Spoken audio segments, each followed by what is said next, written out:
Seluruh amal yang kita tunaikan di alam dunia ini sebagai seorang mukmin, baru amal itu bernilai ibadah indallah, di sisi Allah, apabila amal itu kita kerjakan di atas ma'rifatullah, yaitu di atas dasar pengenalan diri kita ini kepada Allah Subhanahu wa ta'ala.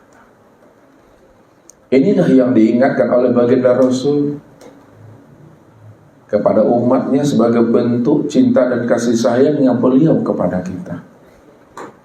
La tasihul ibadah illa bima'rifatil ma'bud.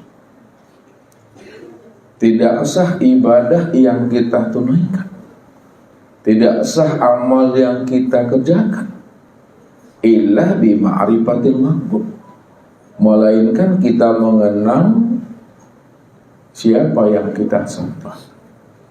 Maka jikalau kita tidak mengenal yang kita sembah, tak mengenal namanya akan Allah sebagai Rabb, Tuhan kita, maka amal kita itu belumlah dipandang Allah sebagai amal ibadah.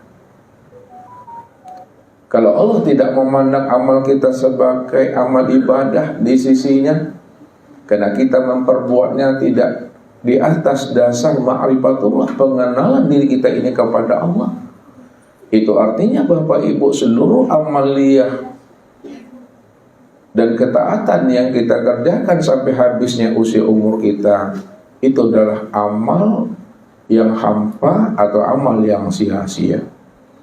Inilah yang selalu Allah ingatkan kepada kita semua.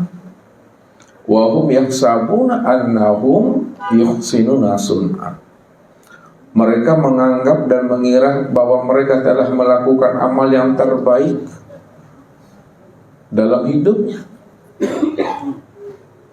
Akan tetapi mereka, kata Allah, sebenarnya mereka telah tertipu dengan diri dan amal mereka sendiri, namun mereka tidak menyadarinya, kata Allah. Apa sebabnya mereka itu telah tertipu dengan diri dan amal mereka sendiri? Itu disebabkan karena mereka itu mendirikan suatu amal tidak di atas dasar ma'rifatullah, tidak di atas dasar pengenalan dirinya kepada Allah. Maka pantaslah Nabi mengingatkan akan umatnya ini. Kamin qa'imin hazuhu min salatihi at-ta'ab wan nasab. Berapa banyak nanti umatku yang menunaikan dan mengerjakan ibadah sholat,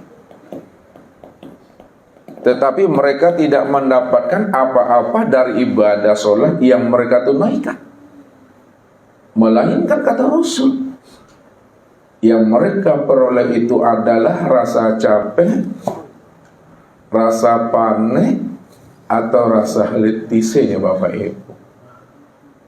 Tidak ada hikmahnya, tak ada faedahnya. Ini artinya Bapak Ibu,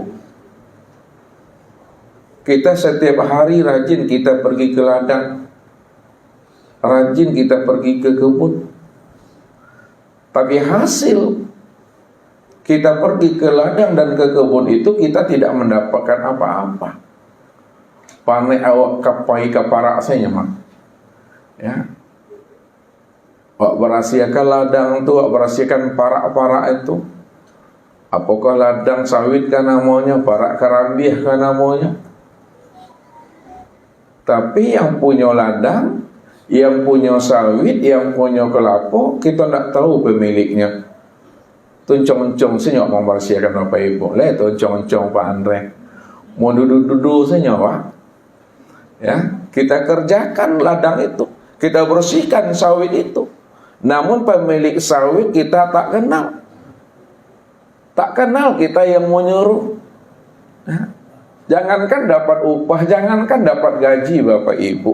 Ayah putih saya pun payah nyawa, nggak kena pe nyawa. Ya, payah-payah senyawa manalan ayilu dawanya. Begitulah beribadah kepada Allah.